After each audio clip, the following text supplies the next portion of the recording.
Hey everybody, welcome to Monday Night Live in Lexington, you guys. My name is Kathryn Kauffman, and I'm a psychic medium here in Lexington, Kentucky. Welcome to my every Monday night show. This is where we talk about different self-help topics and paranormal topics, and tonight is a paranormal topic.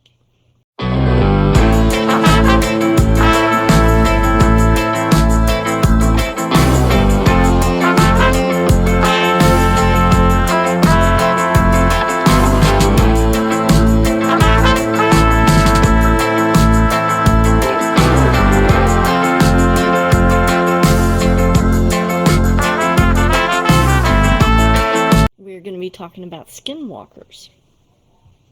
And on this show, we kind of just do discovery.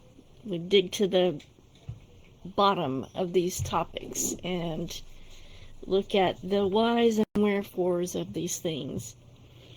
Let me make sure that all the streams are going, which it does look like that.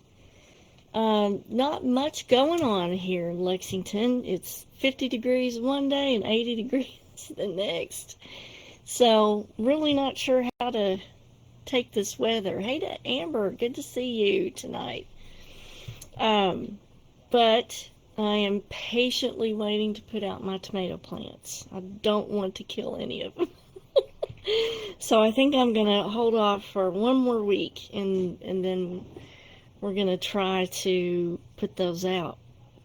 Now, the reason I wanted to do the show on Skinwalkers this evening is they have some similarities to the psychic vampires that we talked about last Monday night. So if you want to know more about the anatomy of a psychic vampire, hop on my YouTube or go back on my Facebook feed and you will find last week's show. Now, there's a lot of misconceptions about skinwalkers, and I noticed that there are a lot of shows on YouTube and different platforms about how, a misshapen animal, this is a skinwalker, or my dog is a skinwalker, or something that they've seen at night or captured on a video cam is a skinwalker, so that's why I wanted to give you the facts behind what skinwalkers actually are, what they actually are, so that you don't watch some of these shows and think that all of these things that they're showing on these paranormal programs are actually skinwalkers. So, skinwalkers come from the Four Corners region of the United States, and the Four Corners are Utah, Arizona, Colorado, and New Mexico. Now, the Navajo Nation owns 3 of the Four Corners, and the Ute Nation owns 1 of the Four Corners. And skinwalkers are specifically origination from the Navajo traditions. It's within their lore, their folklore, but it's also something that is very active today that Navajo people have to deal with. So let's get into a little bit of what exactly they are. So for the Navajo people, magic or crafting is just another part of their spirituality, and one of the ways that their lives have been richened in culture and history and traditions. The skinwalkers have been considered witches within that community. The Navajos believe there are places where the powers of both good and evil are present, and those powers can be harnessed for good or they can be harnessed for evil. And medicine men utilize these powers to heal and aid members of their community. At the same time, those who practice Navajo witchcraft or dark arts seek to direct the spiritual forces to cause harm or misfortune to others. This type of Navajo witchcraft is known as the witchery way, which uses human corpses and bones in various ways, such as tools from the bones and concoctions made from the corpses that are specifically designed to curse or kill or maim or wound their victims. Maybe one person is jealous of their neighbor and they want to take their land. The skinwalker might put a concoction of corpse, body, and bone into a curse and blow it in that person's face. And if that person does not get doctored by a benevolent medicine man, if they don't get cures or doctoring within a certain time frame, they're at risk of dying. So, skinwalkers, their victims are usually some type of revenge, or they want that person's property or money. And so there's some kind of motivating factor behind the way that they attack their victims. Now, sometimes these witches evolve from living as respected healers or spiritual guides who later choose the powers for evil. Though they can be male or female, skinwalkers are usually male. They walk freely amongst the tribe. They don't tell people what they do or what's behind the scenes. During the day, they may be well-respected members of the tribe, and then secretly they transform in the cover of night. And there's a specific way that these people become skinwalkers, so we'll talk about that. And if you guys have any questions, please let me know. So Melissa says, is skinwalker the same as skin soul? No, I don't think so, Melissa. I'm not familiar with the term skin soul, so I'm going to say it isn't, because all of the references that I looked up, that term wasn't used specifically, so it might have to do with something else. Now, to become a skinwalker, the person, he or she, must be initiated. Now, this reference says by a secret society that requires the evilest of deeds.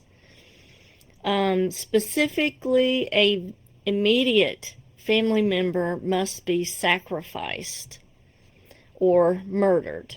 In this ritual, though, the person that they choose in the immediate family is considered a sacrifice to evil. So, Jonathan, I hope that it gets better on YouTube. Anyway, now the reference that I looked up said that usually the sacrifice is most often a sibling, like a brother or a sister.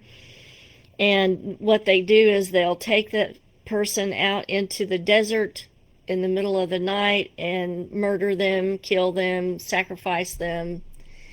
And thank you, Stonewall. And so that's how they complete the first part of the task. Now, after they complete this murderous task, the individual has to, that's part of the way that they acquire their supernatural powers, which give them the ability to shapeshift into animals.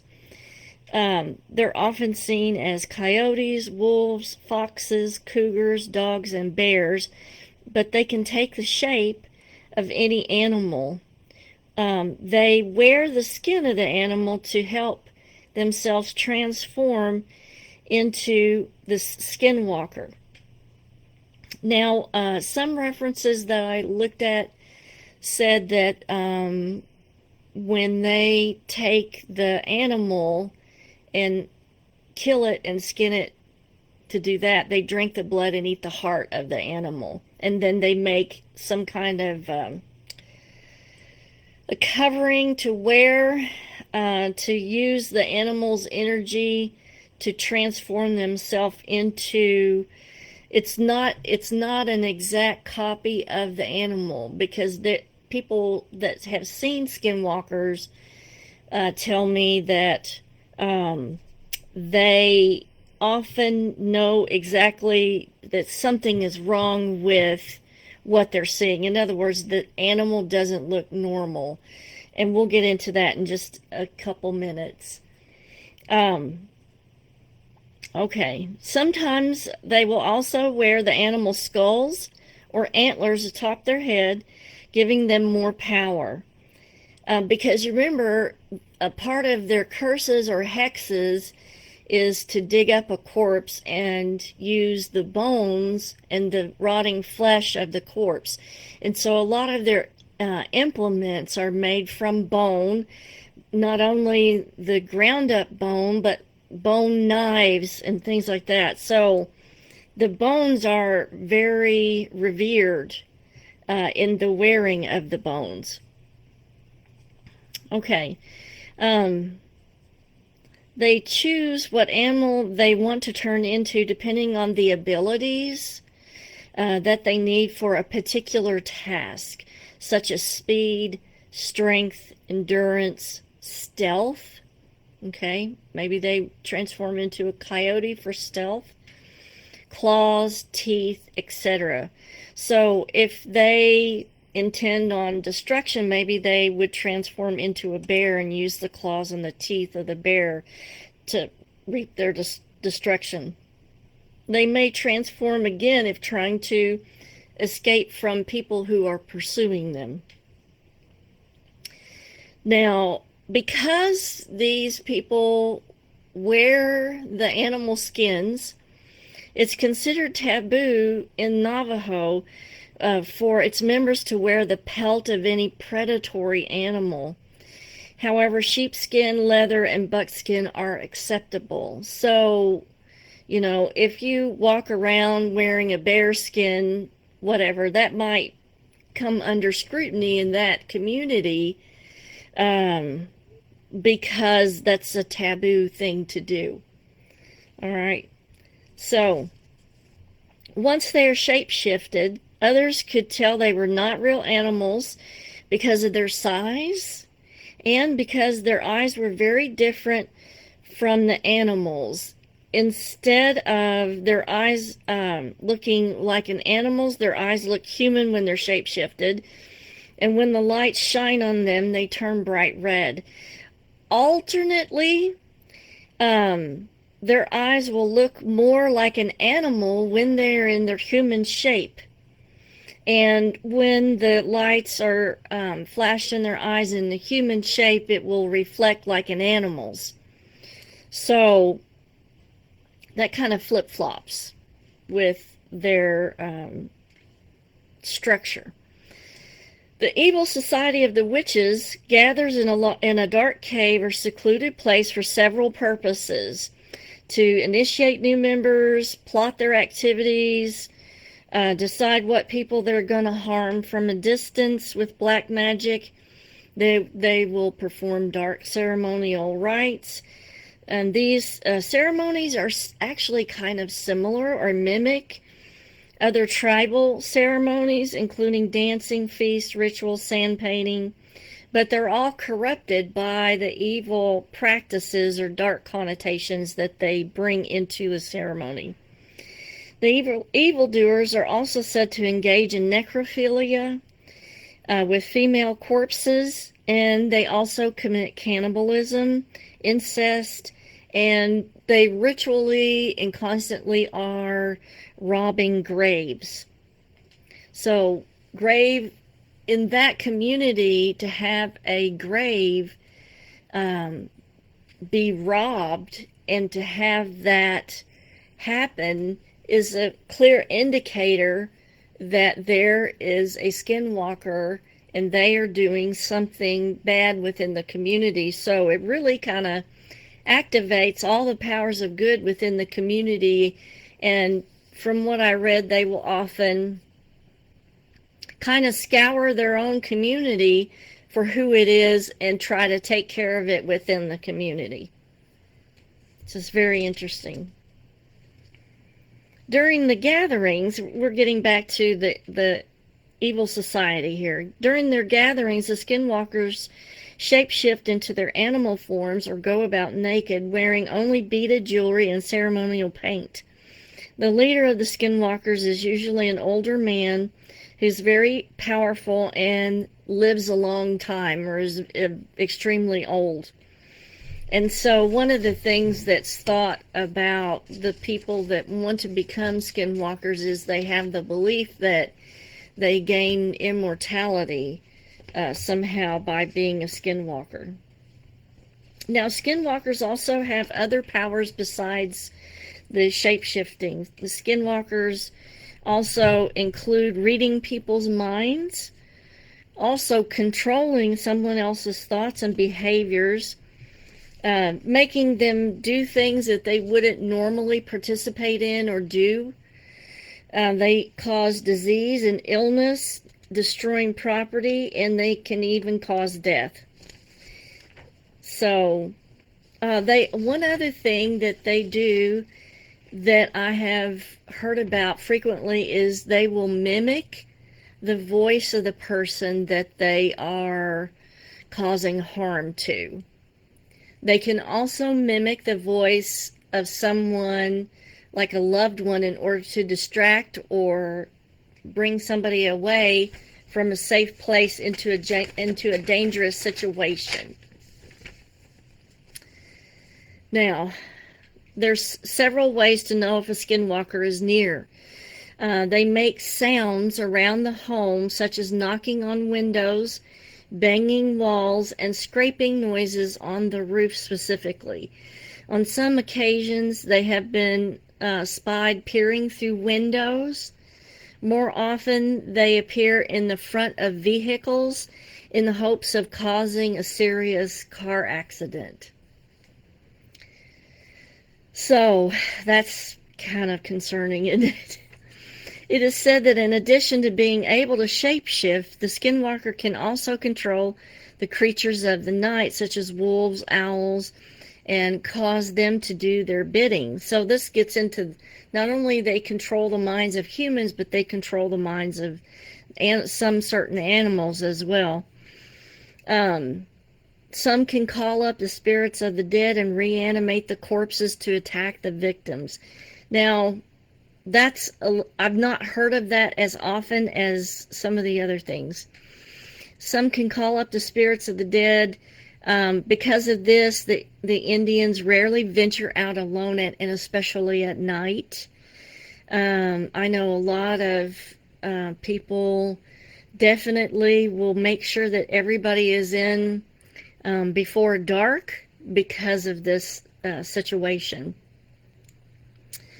Now, I have seen some videos of supposed skinwalkers that are running alongside a car, and I did read where many skinwalkers can run faster than a car and have the ability to jump high cliffs. They are extremely fast and agile, impossible to catch, and leave tracks larger than the animals. So when you see a skinwalker, the form is going to be larger than the normal animal. And remember, in animal form, the eyes will look human, but in human form, their eyes will look more animalistic. Let's see. Skinwalkers strike out and kill from greed, anger, envy, spite, or revenge. So everything they do is from an evil or dark base. So you have to look at, are they trying to take somebody's property? Are they trying to take somebody's wife? Are they getting revenge for something that they perceive that somebody has done wrong to them? They also rob graves for personal wealth. And like I said, they collect the rotting corpses and the bones to use for their black magic use. Now, here's where we get into their similarity to a psychic vampire. because they must exist on the unexpired lives of their victims, so they continually have to kill, or they perish themselves. So they are living on, I guess, destructive energy, and so they continually have to cause havoc and destruction or kill in order for their own energy to be renewed. So I wants to know if I've ever had an experience with one. No. Thank goodness. Don't want to. But I thought it was very interesting that there were a lot of shows saying this was a skinwalker, that was a skinwalker, when it really wasn't. And I thought, well, we need to clear that up. And what a better place to clear it up than on the show. This is just within the Navajo culture. Okay, if you see stuff on paranormal shows, those may be shapeshifters. Okay, they may be forms of different styles of shapeshifters, which could be what you're talking about, Melissa. The skin soul may be a shapeshifter, but it isn't a skinwalker. So skinwalkers are specifically Navajo. Now let me go into a little bit of history with this. Skinwalkers and other witches in the culture have been long blamed for unexpected struggles and tragedies, including, drought, poor crops, sudden death, sickness, death of livestock, reversal of fortune. And so they had a Navajo witch purge in 1878, which I thought was really fascinating.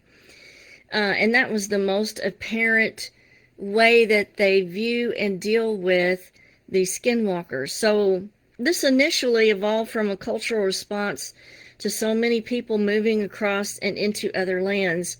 After a series of wars with the U.S. Army, the Navajo were expelled from their land and forced to march to the Bosque Redondo Fort Sumner in New Mexico, in what is known as the Long Walk of the Navajo in 1864. There, the people suffered from bad water, failed crops, illness, death, reducing their numbers dramatically. After 4 years, the government finally admitted that they had made a mistake, and the Navajo were returned to their homeland, their original homeland in the Four Corners area. During these years, many of the tribe members were said to have turned into shape-shifting to escape the terrible conditions. In other words, they had adopted the skinwalking tradition in order to escape these conditions. In the meantime, the rest of the tribe was convinced that their gods had deserted them. Once the people had returned to their homeland and the conditions improved, the skinwalkers were blamed for their years on the bleak reservation. And so accusations of witchcraft and the hunting of skinwalkers began. When someone found a collection of witch artifacts wrapped in a copy of the Treaty of 1868, the tribal members unleashed deadly consequences.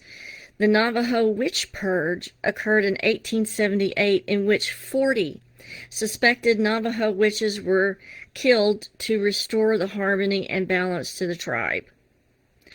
So they take this very seriously, and they realized that the amount of skinwalkers that were in the community they felt was what led to them being removed to the reservation. So they were very desperate to rid that in the community, and it sounds like that they pretty well eradicated every skinwalker that they had at that time. Now, there's a lot of people that have told stories of swift animals running alongside their vehicles, matching the vehicle speed, and after a short period, however, they run off into the wilderness. Along the way, these animals sometimes turn into a man who sometimes bangs on the hood of the car. Very interesting. And let me read this other story. This other story is really cool. Another story tells of a man making repairs on an old ranch home when he heard loud laughter from the nearby sheep pen. Thinking he was alone, he went to investigate and found all of the sheep but one, huddled in one corner of the pen. However, a lone ram separated from the group was standing upright and laughing in a very human manner. After the man locks eyes with the ram, he sees that his eyes are not that of an animal, but very much of a human. The animal then casually walked away on all fours, laughing the whole way out. Now, however, skinwalkers are notoriously hard to kill, and attempts are usually unsuccessful. Now, I'm going to kind of interject here. That was, I think, the story about the abnormally large wolf that attacked a calf. I think it was a calf on the Skinwalker Ranch. One of the reasons why they felt that it was a skinwalker not only was the size and the strange appearance of the animal, but also the fact that they shot it multiple times and with a very large caliber gun, and it didn't die. It actually got up and ran off, and when they tracked the animal, the tracks disappeared. So those were the attributes of the animal that led people to believe that was a skinwalker, and I think that was one of the reasons why Skinwalker Ranch got its name. So usually attempts at killing these things are unsuccessful. Trying to kill one will often result in the witch seeking revenge too. And remember, they're kind of granted a little bit of immortality as long as they keep killing to renew their own energy.